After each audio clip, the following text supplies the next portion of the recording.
નમસ્કાર, news city ગુજરાતીમાં આપનું સ્વાગત છે અને આપની સાથે હું છું મિત્તલ ખાણીયા। મહત્વના સમાચાર પહેલા વાત કરીશું ભર ઉનાળે વરસાદની આગાહીની।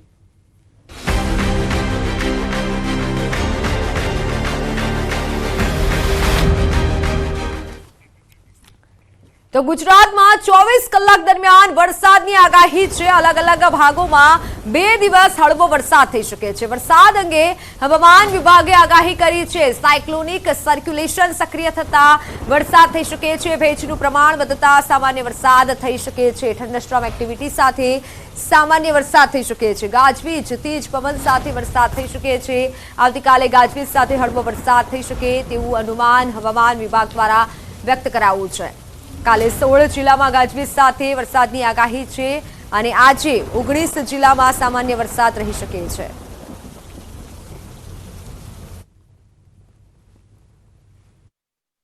जो आने वाला 24 घंटा में थोड़ा आइसोलेटेड प्लेस में बारिश होने का संभावना है। इसका कारण है एक cyclonic western disturbance south Iran and south Pakistan के ऊपर लाई कर रहे हैं। इसके कारण एक induced cyclonic circulation west Rajasthan में फॉर्म हुआ है।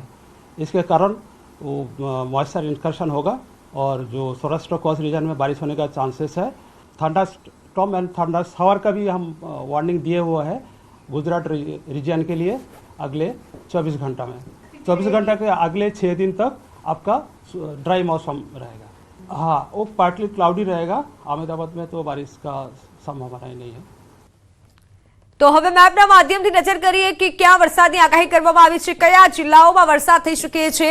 ખાસ કરી વાત કરીએ કે આજે ક્યાં વરસાદ થઈ શકે છે, આજે કયા કયા જિલ્લાઓમાં વરસાદની આગાહી છે।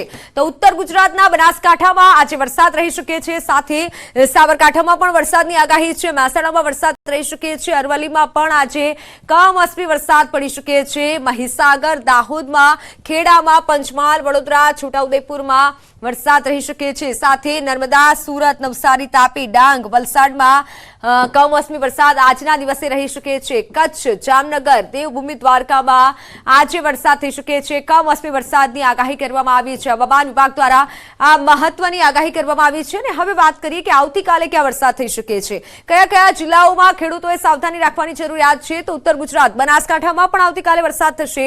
સાબરકાંઠા, અરવલ્લી, મહેસાણા, મહીસાગર, ખેડા, દાહોદ, પંચમહાલ, વડોદરા, છોટાઉદેપુરમાં આવતીકાલે વરસાદ રહી શકે છે। નર્મદા, તાપી, સુરત, નવસારી, ડાંગ, વલસાડ, દમણ, દાદરાનગર હવેલીમાં આવતીકાલે વરસાદની હવામાન વિભાગ દ્વારા આગાહી કરવામાં આવી છે।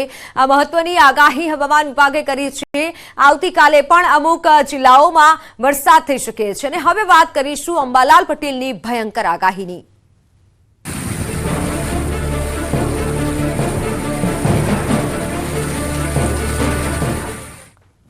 તો 42 ડિગ્રી ગરમી વચ્ચે રાજ્યમાં પડ્યો છે વરસાદ અને હવે પછી ગુજરાતના વાતાવરણ પર કેવી અસર રહેશે તે અંગે હવામાન નિષ્ણાંત અંબાલાલ પટેલે આગાહી વ્યક્ત કરી છે। 28 થી 30 એપ્રિલમાં ગુજરાતમાં ગરમીનો રાઉન્ડ શરૂ થશે। મધ્ય ગુજરાતના ભાગોમાં પારો 43 ડિગ્રીએ પહોંચી શકે છે। ઉત્તર ગુજરાતના ભાગોમાં પારો 42 ડિગ્રીએ પહોંચી શકે છે। જો કચ્છમાં પવન સાથે ગરમીનો વારો રહેશે। તારીખ 28 ને 29 ને 30 એપ્રિલમાં ગરમી વધવાની શક્યતા છે। મધ્ય ગુજરાતના ભાગોમાં મહત્તમ ઉષ્ણતામાન 42-43 ડિગ્રી સેલ્સિયસ જેવું થવાની શક્યતા રહે છે।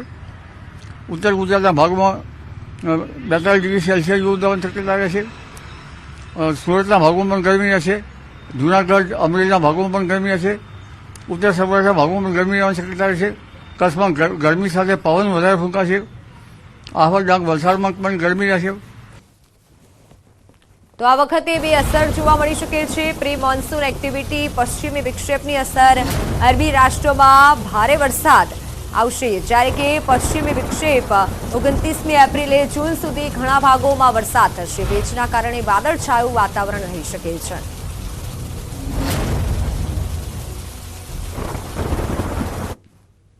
પ્રી મોન્સૂન એક્ટિવિટી અને પશ્ચિમ વિક્ષેપ બંનેની અસર થવાની શક્યતા રહે છે।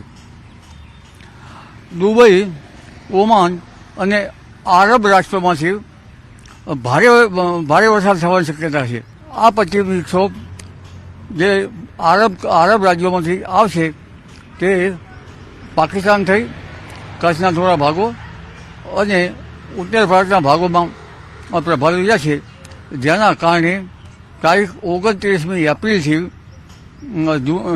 જૂનની શરૂઆત સુધીમાં કેટલાક ભાગમાં વરસાદ પ્રી મોન્સૂન એક્ટિવિટી અને અરબ સાગરનો ભેજ અને બંગાળ સાગરના ભેજના કારણે વાદળવાયુ અને વરસાદ થવાની શક્યતા કેટલાક ભાગમાં રહે છે. મે મહિનાની શરૂઆતમાં પ્રી મોન્સૂન એક્ટિવિટી રહેશે. મેની શરૂઆતમાં રાજ્યમાં વરસાદ થઈ શકે છે. આંધી, વંટોળ, ગાજવીજ સાથે વરસાદ થઈ શકે છે. 10 થી 15 મે સુધી અંબાલાલે મોટી આગાહી વ્યક્ત કરી છે. 10 થી 15 મે સુધી ભારે આંધી, વંટોળ સાથે પ્રી મોન્સૂન એક્ટિવિટી થશે. મે મહિનાની શરૂઆતમાં પણ પ્રી મોન્સૂન એક્ટિવિટી થવાની શક્યતા રહે છે અને ભારતના કેટલાક ભાગમાં વરસાદ થવાની શક્યતા રહે છે, જેમાં મધ્યપ્રદેશના ભાગો, મધ્યપ્રદેશની એડજોઇન ગુજરાતના ભાગો, ઉત્તર ગુજરાતના ભાગો તેમજ સૌરાષ્ટ્ર અને દક્ષિણ ગુજરાતના કેટલાક ભાગોમાં પ્રી મોન્સૂન એક્ટિવિટી થઈ શકે છે. એટલે હવે પ્રી મોન્સૂન એક્ટિવિટી આંધી, વંટોળ સાથે થવાની શક્યતા રહે છે અને ગાજવીજ સાથે જવાની શક્યતા રહે છે. પુનઃ આ એક્ટિવિટી છે એ ચાલુ રહેવાની શક્યતા રહે છે. તારીખ 10 થી 14, 15માં પણ ભારે આંધી, વંટોળ સાથે આ જે પ્રી મોન્સૂનની ગતિવિધિ ચાલુ રહેશે. ભર ઉનાળે વરસાદ થતાં અંબાલાલ પટેલે ખેડૂતોને સૂચન કર્યું છે. શાકભાજીના પાકો, બાગાયતી પાકો ઉપર અસર રહી શકે છે, તો કેરીના પાકો પર પણ આંધીથી નુકસાન થઈ શકે છે. સાથે પિયતના ગાળા અને આડોશો રાખવા પણ સૂચન કરાયું છે. અંબાલાલના મતે વાદળછાયા વાતાવરણના કારણે રોગ જીવાત પડે તો પાક સંરક્ષણના પગલાં લેવા હિતાવહ છે. અત્યારે જોવા જઈએ તો શાકભાજીના પાકો ઉપર તેની અસર થઈ શકે છે. બાગાયતી પાકો પર અસર થઈ શકે છે, કારણ કે જે કેરીનો પાક છે એમાં પવન આંધી, વંટોળથી ગળી જવાની શક્યતા રહે છે. એટલે ખેડૂત ભાઈઓએ ગરમીના કારણે પિયત ગાળો છે, હળવું પિયત થોડા દિવસને આંતર કરવું સારું રહે અને ગરમીના માટે થઈ કેટલીક આડસો વગેરે શાકભાજીના પાકોમાં કરવાની શક્યતા રહે અને વાદળછાયા વાતાવરણના કારણે રોગ જીવાત પણ આવતું હોય છે, એટલે તેમાં પાક સંરક્ષણના પગલાં પણ લેવા ઈષ્ટ રહે. તો હવે વાત મહાસંગ્રામની.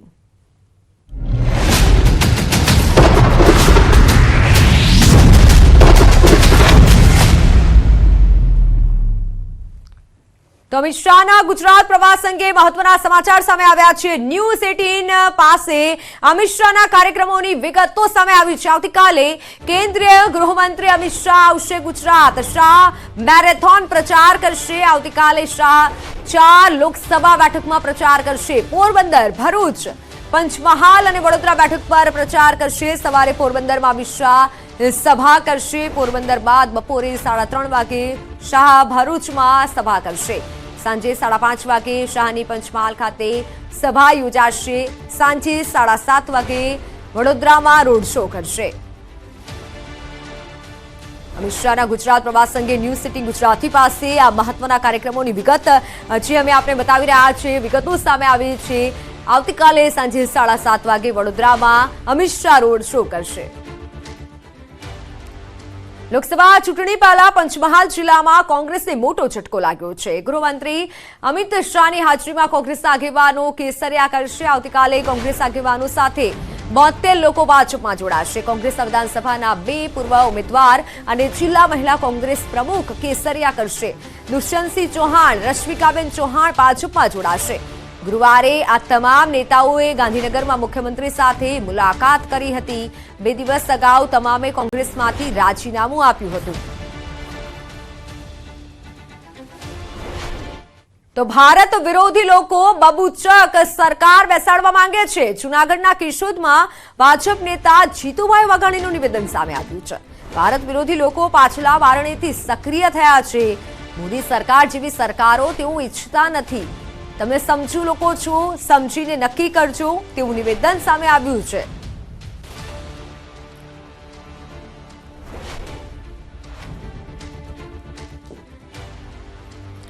લોકસભા ચૂંટણી પહેલા ભાજપમાં ભરતી મેળો યથાવત છે। દેવગઢ બારિયા વિધાનસભા બેઠક પર આપમાં ભડકો યથાવત છે। આપના 400 થી વધુ કાર્યકર્તાઓ ભાજપમાં જોડાયા છે। કેળકુવા ગામના આગેવાન ઈશ્વરભાઈ તેમના સમર્થકો સાથે ભાજપમાં જોડાયા છે।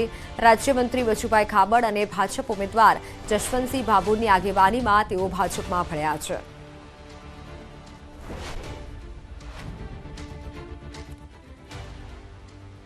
અમદાવાદમાં કાંકરિયા લેક પર બોટિંગ એક્ટિવિટી શરૂ કરાઈ છે। બાળકોને વેકેશન ચાલી રહ્યું છે બાળકોનું, ત્યારે લેક પર મુલાકાતીઓનો ધસારો પણ રહેતો હોય છે, જેને ધ્યાનમાં લઈ એએમસી દ્વારા નવા MOU થયા અને બાદમાં બોટિંગ સેવાની શરૂઆત કરવામાં આવી છે। ઉલ્લેખનીય છે, વડોદરામાં હરણી દુર્ઘટના બાદ એએમસીએ સતર્કતા દાખવી નવા નિયમો ન બને ત્યાં સુધી બોટિંગ એક્ટિવિટી બંધ કરી હતી।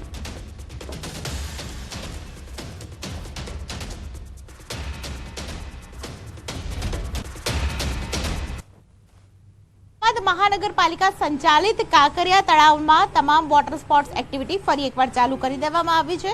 આપ જોઈ રહ્યા છો કે તમામ વોટર સ્પોર્ટ્સ એક્ટિવિટી ચાલુ કરવાના આદેશ થયા બાદ ખાસ કરીને ટીમ દ્વારા ઇક્વિપમેન્ટ છે તમામ એ ચેક કરવામાં આવી રહ્યા છે, બોટિંગ છે તે ચેક કરવામાં આવી રહી છે। સૌથી મહત્વની વાત એ છે કે વેકેશનમાં મુલાકાતીઓની સંખ્યા ખાસ કરીને કાંકરિયા લેક ખાતે વધી જતી હોય છે, ત્યારે આ દરમિયાન બોટિંગ કરી શકે તમામ લોકો, વોટર સ્પોર્ટ્સ એક્ટિવિટીનો લાભ મળી શકે તે માટેની વ્યવસ્થા કરવામાં આવી છે। નવો કરાર રિન્યુ થઈ ચૂક્યો છે, તે અંતર્ગત 26મી એપ્રિલ એટલે કે આજથી હવે વોટર સ્પોર્ટ્સ એક્ટિવિટી છે તે ચાલુ થઈ ચૂકી છે। હવે જો કોઈ વ્યક્તિએ ખાસ કરીને કાંકરિયા લેક પર આવવું હોય અને ખાસ કરીને બોટિંગ કરવું હોય તો કેટલા રૂપિયા આપવા પડશે? તો અહીં આપ જોઈ લો, પેસેન્જર બોટના 60 રૂપિયા છે, જે પહેલા ભાવ હતો તે જ પ્રકારે ભાવ છે। સાથે જ જો ફ્લોટિંગ કેફે છે તેમાં જવું હોય તો 240 રૂપિયા એડલ્ટ છે તે ભાવ નક્કી કરવામાં આવ્યો છે। 3 વર્ષથી નાનું બાળક હોય, 3 થી 9 વર્ષનું બાળક હોય તો 220 રૂપિયા લેવામાં આવશે, એટલે 60 રૂપિયા પર પર્સન પેસેન્જર બોટના અહીં લેવામાં આવે છે। અને સાથે વોટર સ્પોર્ટ્સ એક્ટિવિટીમાં અલગ અલગ એક્ટિવિટી અંતર્ગત અલગ અલગ બોટિંગમાં અલગ અલગ પ્રાઇસ પણ અહીં રાખવામાં આવી છે, એટલે કે કુલ મળીને કહીએ તો હવે વોટર સ્પોર્ટ્સ એક્ટિવિટી કરી શકાશે। તમામ લોકો વેકેશનની મજા સારી રીતે માણી શકશે। કેમેરા પર્સન હિરેન શાહ સાથે દીપિકા કુમાર, ન્યૂઝ 18 ગુજરાતી, અમદાવાદ। તો વડોદરાના સાવલી તાલુકાના આઈસર અને ટ્રક વચ્ચે સાવલીમાં ગંભીર અકસ્માત થયો છે। અકસ્માતમાં એકનું મોત નીપજ્યું છે, જ્યારે 29 જેટલા લોકો ઘાયલ થયા છે, જેમાંથી 3 લોકોની હાલત અત્યારે ગંભીર છે। ચાયડા ગામ પાસે ભાદરવા શંકરવા રોડ પર પાસેથી આવી રહેલો ટ્રક આઈસર સાથે ધડાકાભેર ટકરાયો હતો। અકસ્માત સમયે આઈસરમાં 40થી વધુ લોકો સવાર હતા।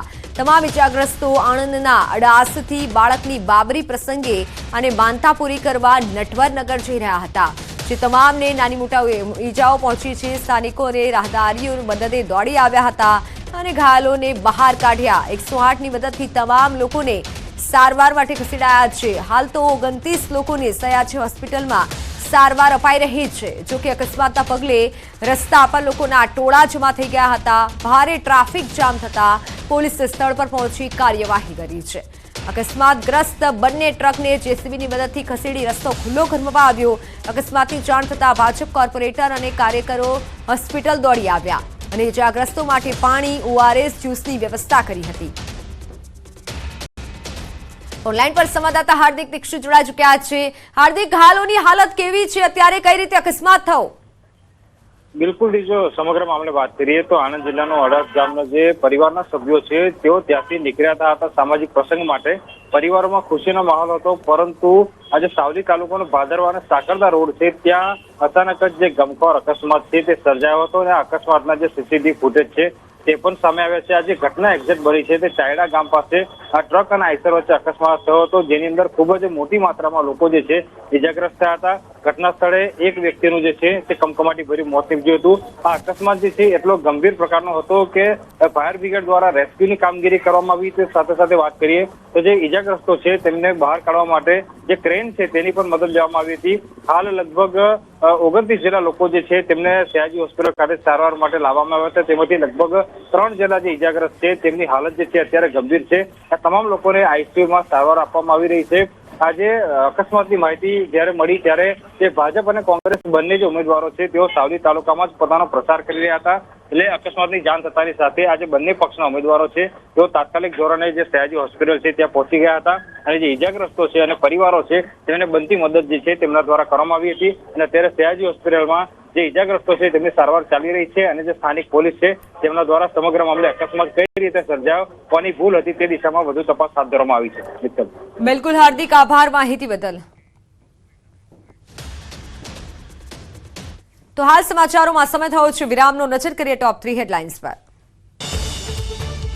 સુપ્રીમ કોર્ટનો મહત્વનો ચુકાદો. બેલેટ પેપરથી મતદાન નહીં થાય, ઈવીએમથી મતદાન થશે. વીવીપેટ મુદ્દે તમામ અરજીઓ સુપ્રીમ કોર્ટે ફગાવી. સુપ્રીમ કોર્ટનો પરિણીતાઓને લઈને મહત્વનો ચુકાદો. મહિલાઓનું ધન, તેની પૂર્ણ સંપત્તિ, તેની પર તેનો પૂર્ણ અધિકાર. પતિ સાથે તે સંયુક્ત સંપત્તિ ના બની શકે. સુરતના સલાવતપુરામાં વચ્ચે નાસભાગ. ઘાતક હથિયારો સાથે 10 થી 12 લોકોએ કર્યો જીવલેણ હુમલો. મારામારીના દ્રશ્યો સીસીટીવીમાં કેદ.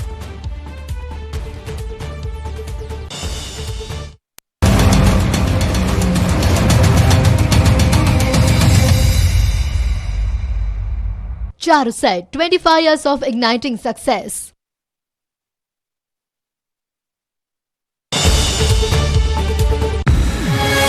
जॉब के કચ્છ ટ્રક ઓનર્સ એસોસિએશનની બેઠકમાં કરશનના દ્રશ્યો સર્જાયા. 10,000 ટ્રક માલિકો હિતો માટે બેઠક મળી હતી, પરંતુ આ બેઠક હંગામેદાર બની ગઈ. સંગઠનની આજની બેઠકમાં બે પક્ષો વચ્ચે જોરદાર ઘર્ષણ થયું. આ બેઠક એસોસિએશનના હોદ્દેદારો બદલવા મુદ્દે હતી, પરંતુ બેઠક દરમિયાન ઘર્ષણ સર્જાયું. વર્તમાન પ્રમુખ અને પશ્ચિમ કચ્છના પ્રમુખની દાવેદારી બાદ બંને જૂથો બાખડી પડ્યા. પશ્ચિમ કચ્છ ટ્રક માલિક સંગઠનના પ્રમુખ અર્જુનસિંહના સમર્થકો ઘર્ષણમાં ઉતર્યા. આ તરફ હાલના કચ્છ જિલ્લા ટ્રક ઓનર્સના પ્રમુખ નવગણ આહિરના સમર્થકો સામે આવી ગયા. બબાલની ઘટના બાદ પોલીસ આવી પહોંચી અને પોલીસે ઘર્ષણ કાબૂમાં લાવવા પ્રયાસ કર્યા.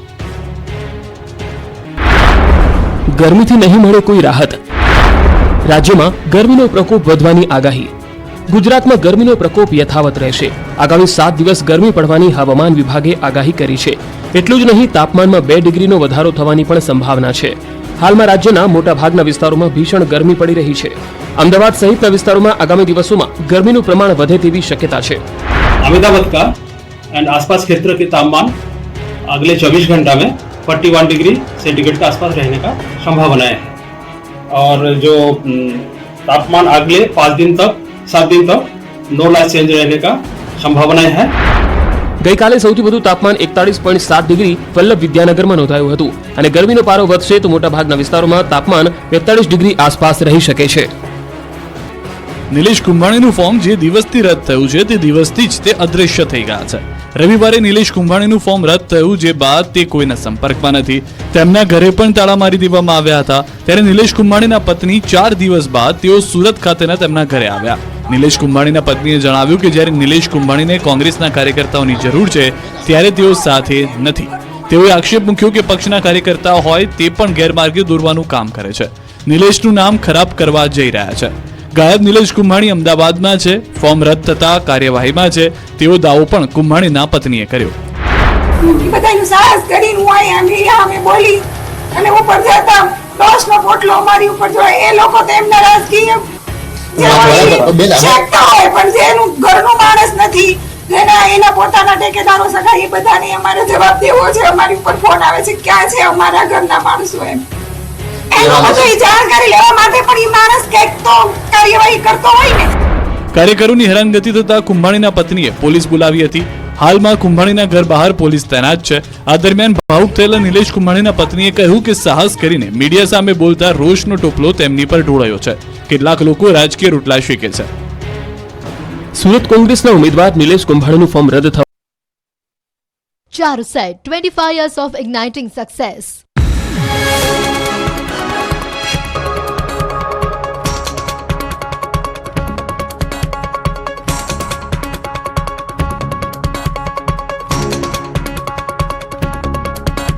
Charuset, 25 years of igniting success.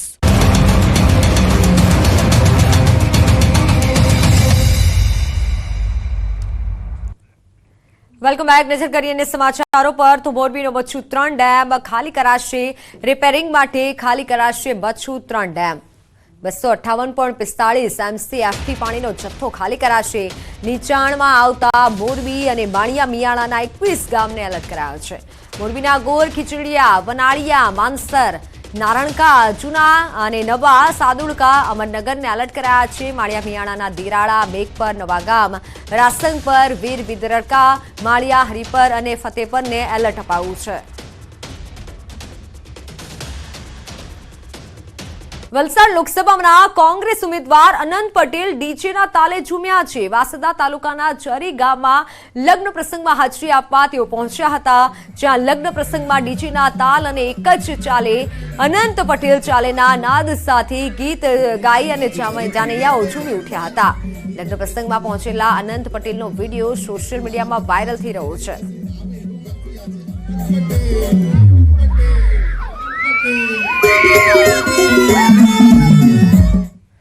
તો મોરબી ઝૂલતો પુલ તૂટવાનો મામલો હાઈકોર્ટે ફટકાર બાદ જયસુખ પટેલે દાખલ કર્યું છે સોગંદનામું. સમયસર જવાબ ન આપવા બદલ માફી માંગી છે. હાઈકોર્ટના આદેશનું પાલન ન કરવા હું બંધાયેલો હંમેશા પાલન તેવું જયસુખ પટેલે કીધું છે. ઓરેબા વતી તેમના એકાઉન્ટન્ટે દાખલ કર્યું છે સોગંદનામું. પીડિતોને આપવામાં આવનાર આર્થિક વળતર અંગે સોગંદનામું રજૂ કરાવ્યું છે.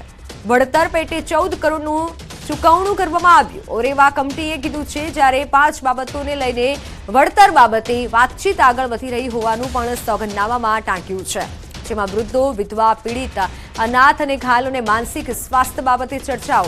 હાઈકોર્ટના આદેશ બાદ ઓરેવા દ્વારા ટ્રસ્ટની રચના અંગે પણ વ્યૂહરચના તૈયાર કરાઈ છે. કુલ 7 જેટલા સભ્યો ધરાવતા મોરબી સહાય સેવા પરિવાર ટ્રસ્ટની રચનાઓ ડ્રાફ્ટ તૈયાર કરવા માટે કરાયું છે. 4 ટ્રસ્ટી સરકારની ભલામણ અને 3 ટ્રસ્ટી કંપની ભલામણ મુજબ કાર્યો કરશે. જ્યારે દુર્ઘટના પીડિતોને જરૂર પડશે ત્યારે આ ટ્રસ્ટ મદદ કરશે. ટ્રસ્ટનો તમામ ખર્ચ ઓરેવા કંપની ઉઠાવશે અને આવું સોગંદનામું રજૂ કરાયું છે હાઈકોર્ટમાં. ગેરકાયદે હથિયારો અંગે ગુજરાત એટીએસની મોટી કાર્યવાહી. 25 થી વધુ ગેરકાયદે હથિયારો કબજે કરાયા છે. હથિયાર સાથે 90 કાર્ટીસ પણ જપ્ત કરાયા છે. મુખ્ય સૂત્રધાર શિવમ ડામોર હોવાનો ખુલાસો થયો છે. હથિયાર રેકેટમાં 6 આરોપીઓની ધરપકડ થઈ છે. તેમાંથી શિવમ અને વિપુલ અગાઉ હથિયાર કેસમાં ઝડપાયા હોવાનું પણ સામે આવ્યું છે. સૌથી મોટી વાત તો એ છે, એક તરફ સઘન સુરક્ષા, સઘન બંદોબસ્તનો દાવો કરવામાં આવે છે અને નાઇટ પેટ્રોલિંગની પણ વાતો કરવામાં આવે છે, તો બીજી તરફ ગેરકાયદે હથિયારોનું વેચાણ થઈ રહ્યું છે. અને એ પણ 1-2 દિવસમાં નહીં, પરંતુ છેલ્લા 3 માસથી હથિયારોનું વેચાણ કરતા હતા. મધ્યપ્રદેશથી જામ ખંભાળિયા સુધી ટ્રાવેલ્સની હેરાફેરી દરમિયાન હથિયારનું વેચાણ થતું હોવાનું સામે આવ્યું છે. આરોપીઓ અન્ય રાજ્યોમાંથી હથિયાર મંગાવતા હતા. હવે સવાલ એ થાય છે કે આજ દિન સુધી કેમ કોઈ તપાસ કરવામાં નથી આવી? શું સ્થાનિક સુરક્ષા તંત્ર ઊંઘી રહ્યું હતું? આવા અનેક સવાલ વહીવટી તંત્ર સામે અત્યારે ઉઠી રહ્યા છે. એક રાજકોટ સિટીમાં તેના વિરુદ્ધમાં વેપન્સનો ગુનો દાખલ થયો છે. એની સાથે વિપુલનો પણ ગુનો દાખલ કરેલો છે. તો વિપુલ અને શિવમના માધ્યમથી બીજા અન્ય લોકો આને સાથે સંપર્કમાં આવ્યા હોય તેમ કહી શકાય. ઇલેક્શનના કારણે એવું કહી શકાય કે લોકો નાનો જથ્થો અત્યારે લાવતા હતા. મોટા ક્વોન્ટિટીમાં કે એટ અ ટાઈમ બલ્ક 5 લાવવા 10 લાવવા એ લોકો એ અવોઇડ કરતા હતા. અને બીકોઝ ઇલેક્શન ચાલી રહ્યા છે, પોલીસની સઘન ચેકિંગ છે, એસઓજી પોતપોતાના જિલ્લાઓમાં એક્ટિવ છે, તેના કારણે જે લાવેલા રાઉન્ડ છે તે હજી સુધી આ લોકોએ કોઈ જગ્યાએ યુઝ નતા કરી શક્યા. વાત અમદાવાદમાં વસ્ત્રાપુર અથડામણમાં મોટા સમાચાર સામે આવ્યા છે. ફરિયાદમાં પીઆઈ જીકે ભરવાડનું આરોપી તરીકે નામ. પીઆઈ સાથે 2 હોમગાર્ડ જવાન પણ આરોપ. પીઆઈ સહિત 7 લોકો સામે ફરિયાદમાં નામ લખાયા છે. 2 જૂથ વચ્ચે અથડામણમાં મહિલાનું મોત થયું હતું. ગઈકાલે રાત્રે 2 જૂથ વચ્ચે અથડામણ થઈ હતી. તો અમદાવાદની આ ઘટના કે જેના સીસીટીવી ફૂટેજ સામે આવ્યા છે. રાત્રે 2 જૂથ વચ્ચે અથડામણ થઈ હતી અને જેના ફૂટેજ સામે આવ્યા છે. વસ્ત્રાપુર અથડામણમાં હાલ આ મોટા સમાચાર, જેમાં પીઆઈનું નામ પણ સામે આવ્યું છે. ફરિયાદમાં પીઆઈ ભરવાડનું આરોપી તરીકે નામ નોંધાયું છે. સાથે 2 હોમગાર્ડ જવાન પણ આરોપી તરીકે તેઓની ફરિયાદ નોંધાઈ છે અને નામ તેઓનું નોંધાયું છે. પીઆઈ સહિત 7 લોકો સામે ફરિયાદમાં નામ દાખલ થયા છે. જે ઘટના બની તેના સીસીટીવી ફૂટેજ સામે આવ્યા છે. જીકે દેસાઈ કરીને પીએસઆઈનું ભરવાડ છે, એમનું નામ છે અને એ તપાસ હાલ પોલીસ ચલાવી રહી છે. ટોટલ 7 અને બીજા 14 માણસો વિરુદ્ધ ફરિયાદ છે સામસામે. આ તો સુરતમાં જાણે કાયદાનો કોઈ ડર જ ન હોય તેમ અસામાજિક તત્વો બેફામ બન્યા છે. સલાબતપુરા પોલીસ સ્ટેશન હદ વિસ્તારમાં 10 થી 12 લોકોએ જીવલેણ હુમલો કર્યો. હાથમાં કુહાડી, ખુલ્લી તલવાર, લાકડી, પાઇપ જેવા ઘાતકી હથિયાર લઈ તૂટી પડ્યા. મોહસિન ઉર્ફે બાબા કાલિયા ગેંગ વિરુદ્ધ ફરિયાદ નોંધાતા ફરિયાદ કરનાર પર જીવલેણ હુમલો કર્યાનું સામે આવ્યું છે, જેમાં આરીફના પિતાને ઈજા પહોંચી હતી.